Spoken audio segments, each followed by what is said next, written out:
大家有冇試過咧？如果你好耐冇做運動咧，然之後咧你再去運動完之後咧，咁你嗰啲筋腱啊，真係好攰、好冤痛嘅，係咪？咁原來咧，我哋嘅面部咧，平時咧，即係香港人咧，通常啲面部表情都係比較酷啲嘅，即係好少話笑啊。咁通常都係比較矜持啲啊，咁即係比較有禮貌啲啊咁樣嘅。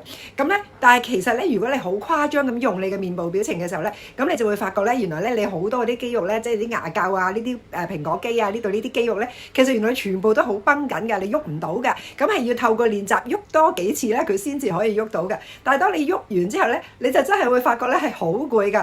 咁而一個客咧嚟到我呢度咧做 HIFU 咧，都要咧好勤力地咧做嗰兩個動作㗎。咁嗰兩個動作做完之後咧，就個個都好攰嘅。Full mask 嘅時候咧，都會攰到咧係瞓着咗覺㗎。